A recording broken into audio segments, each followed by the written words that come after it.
All right, let me just come back to you now to continue from where we stopped. Based on, for example, I was talking to a particular expert on food security.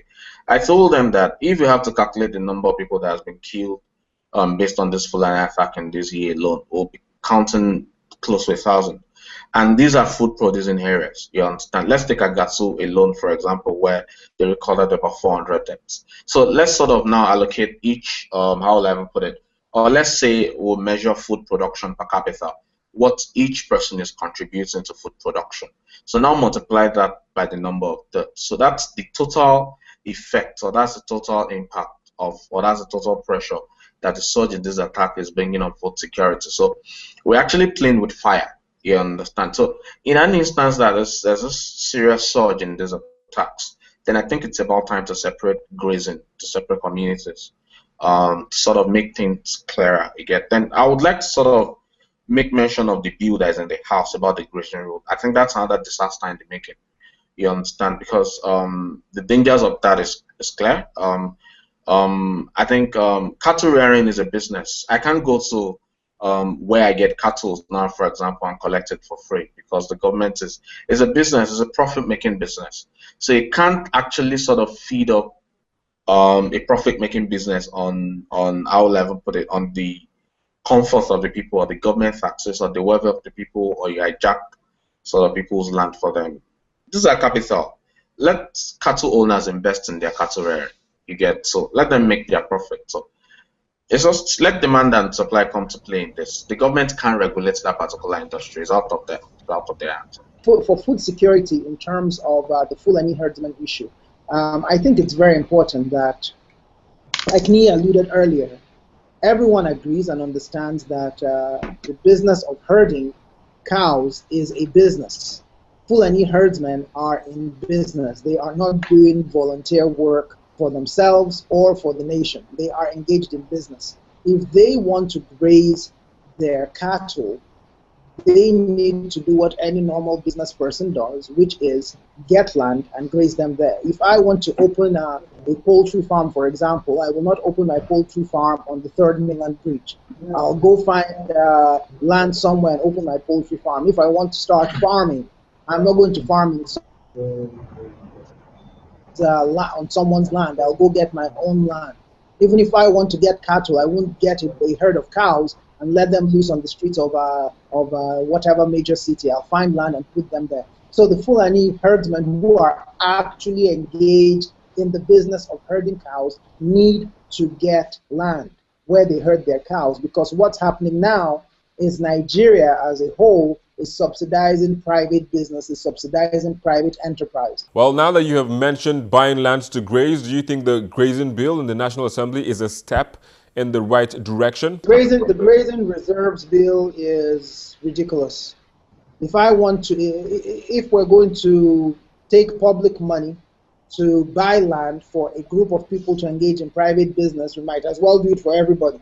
So if I want to open a fish farm, the federal government might as well go buy a space somewhere in the Atlantic or in the creeks for me to establish my fish farm. If somebody wants to open a computer business, they might as well rent a building for him, and so on and so forth. Again, what the federal government can do, if it really wants to help the Fulani herdsmen get land, they can ensure that banks give favorable conditions for loans that are going to be used to procure land. Like I'll support Mr. AD on that. Like I said earlier, it's ridiculous.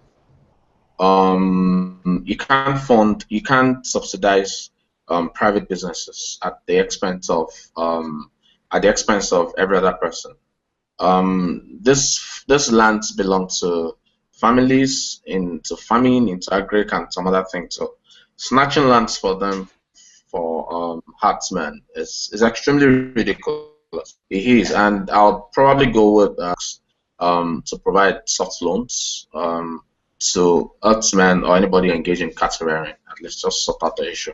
So someone posted a picture of a similar occurrence to in Abuja, where a particular person, and we also the havoc that are committed, and that is what Oyo State has been experiencing. That's what I know firsthand, and other parts to experience that. So it's a big issue actually. It is. We're switching to the drone method, just to sort of help us stay safe, at the same time to sort of collect proofs, video proofs, and then sort of disseminate it via our channel. So we're switching to the drone method, or to the drone model. Once we sort of record success from this pilot scheme, then we'll switch to other area based on us being able to raise more funds. All right, guys, thanks for coming on the program this afternoon, but that's all we can take on this edition of the program on this discussion. We can have another one another time, but for now we have to call it quits and call it wraps. We'll take a quick break, and when we return, we'll be looking at your messages as well as the most viewed videos in the past week on our YouTube channel. Join us again.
We inherited, unfortunately, really, for want of a better description, the worst of both worlds. So we've been through a period where... We begin this week's most viewed videos with the Minister of Finance, Mrs. Kemi Adeosun, speaking about the debt of the Treasury when President Muhammadu Buhari came into power. So we inherited fairly empty Treasury. And I know when the President said this was very controversial, people said, why are you saying that? But that's the truth. We inherited an empty Treasury, and then oil price had declined. So we didn't have the opportunity of recovery. Oil price went from 110, it went as low as 28. That's the situation we inherited. We're borrowing to pay salaries, as I've said. Federal government owes contractors. So we came in really at the toughest possible time. Chief Bode George told me personally he wants to be national chairman of a party. I told him no, I won't support him. In fourth place is Ekiti State Governor Ayodele Fayose, taking a stand on the chairmanship of Nigeria's opposition political party, the PDP. People are tired of seeing the same old faces again. Sheung, if somebody 15 years, 20 years older than you sitting on this table, people will look away. They've seen their faces enough. Everybody's looking out for you because you're fresh. This change we're talking about is doing things differently in different ways. I've been hearing Amadou Ali since 1976 when we sang Ali Must Go in primary secondary school. Chief Bode George has been governor of Ondo State almost 40 years ago. They are our leaders, we love them. They should take the backstage. So at 70, 75, I will still be struggling with my son for political appointment, for positions. No, God forbid, back. Next is the signing of the long-awaited 2016 budget by President Muhammadu Buhari.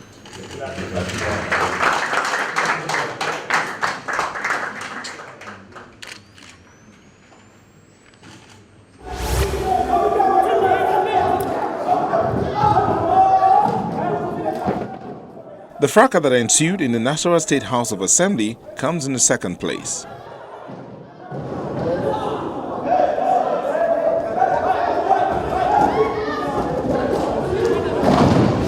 And this notice is to the effect that the Speaker, Honorable Victor Tiger Edoro, is hereby impeached. I so move. And the first position is the video of another fracas in the Edo State House of Assembly.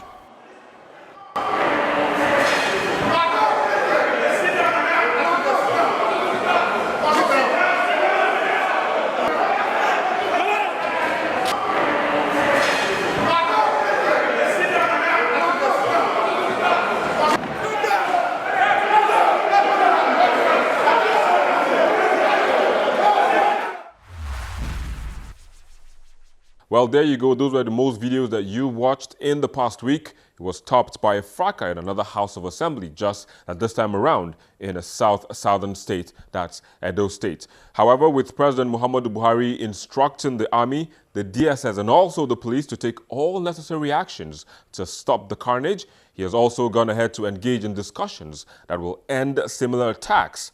And Nigerians will now be waiting for this chapter in its history to come to an end.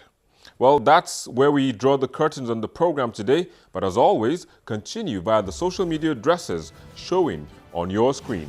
Thank you for watching. I am Victor Matthias.